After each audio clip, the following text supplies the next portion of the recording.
இரட்டை இலை சின்னத்தை முடக்க கோரி ஓபிஎஸ் ஆதரவாளரும் அதிமுகவின் முன்னாள் செய்தி தொடர்பாளருமான புகழேந்தி புதிய மனுவை தாக்கல் செய்திருக்கிறார். இந்த இரட்டை இலை வழக்கில் தேர்தல் ஆணையம் என்ன முடிவெடுக்க போகிறது, என்ன சாதக பாதகம் இருக்கிறது என்பது தொடர்பாக புகழேந்தி அவர்களிடம் நாம் கேட்கலாம். சார் வணக்கம். சார் வணக்கம். வணக்கம் கண்ணன். வணக்கம். வணக்கம் சார். ஏற்கனவே ஒரு மனு தாக்கல் பண்ணிருந்தீங்க, நீங்க டெல்லி ஹைகோர்ட் ஒரு ஆர்டர் கொடுத்தோன்னு ஒரு மனு தாக்கல் பண்ணிருந்தீங்க. இப்போது இன்னொரு மனு தாக்கல் பண்ணிருக்கீங்க. இந்த ரெண்டு மனுக்கும் என்ன சார் வித்தியாசம்? இல்ல, இப்போ அவங்க நம்ம மனு மேல டிசிஷன் எடுக்கின்ற ஒரு நேரம்.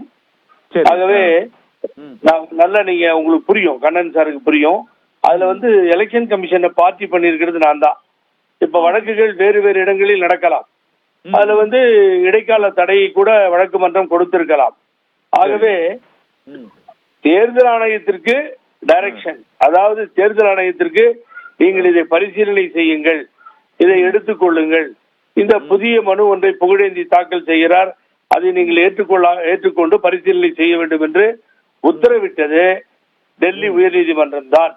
ஆகவே வேற கோர்ட்லாம் எலெக்ஷன் கமிஷனுக்கு, தேர்தல் ஆணையத்திற்கு எந்த விதத்திலும் அவர்கள் உத்தரவிடவில்லை. இது இனிமேல் நேரம் விடுங்க, இனிமேல் யாரு கோர்ட்டுக்கு போனாலும் இனி நடக்காது, அது நடக்க போறதும் இல்லை. ஆகவே ஏன்னா காலண்டர் ஆஃப் ஈவென்ட்ஸ் வந்துருச்சு, அதுக்கு முன்னாடியே நான் வாங்கின ஆர்டர் வந்துருச்சு. அதுல பியூட்டி அதுதான்.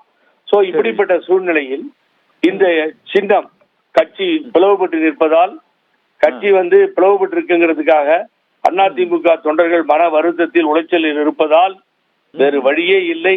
மிக மோசமான தோல்வியை தொடர்ந்து சந்தித்து எடப்பாடி அணி தேர்தலில் நின்று ஈரோடு வரை தோற்றாகிவிட்டது.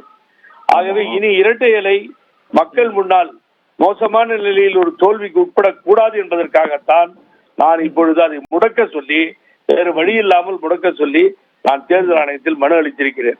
அது முடக்கலாமான்னு கேட்கலாம். ஆனா இது மோசமா போய் தோக்குறதை என்னால பார்த்துட்டு இருக்க முடியல. நான் உண்மையான தொண்டர் அதிமுகவில். ஆகவே இதுதான் தொண்டர்களின் விருப்பம்.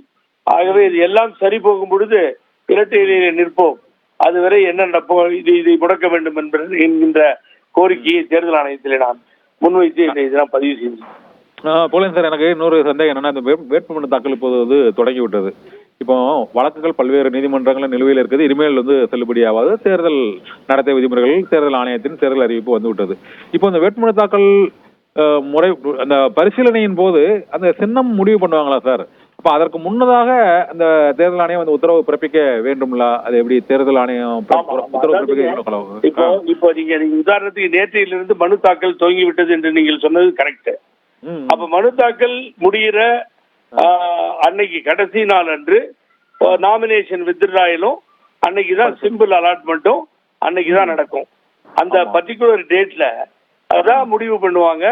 சின்னம் யார் யாருக்குன்னு ஒதுக்கி அதை நீங்க நோட்டீஸ்ல அதை அனௌன்ஸ் பண்ணுவாங்க. இது நீங்க பாத்திருக்கீங்க நோட்டீஸ் போர்ட்ல, அதுதான் நோட்டிபிகேஷனா வரும். ஆனா அந்த நேரத்துக்குள்ளார தேர்தல் ஆணையம் மாத்திரமே, தலைமை தேர்தல் ஆணையம் டெல்லி, அதற்கு முதல் நாள் வரை அவர்கள் அங்க இருக்கின்ற எல்லா ஆர்ஓவுக்கும் chief election commissioner particular state மூலியமா இன்ஃபார்ம் பண்ணிடுவாங்க. இதை நீங்க முடக்குங்க, இல்ல இந்த சின்னத்தை இவர் பயன்படுத்தலான்னு தேர்தல் ஆணையம் அங்கே இருந்து உத்தரவிடும். அதுவரை நேரம் இருக்கிறது. ஆனா அன்னைக்கு கடைசி அன்னைக்கு அந்த சின்னத்தை யாருக்கு என்பதை ஆர்ஓ அவர்கள் அறிவிப்பின்படி முடிவு செய்துதான் ஆக வேண்டும்.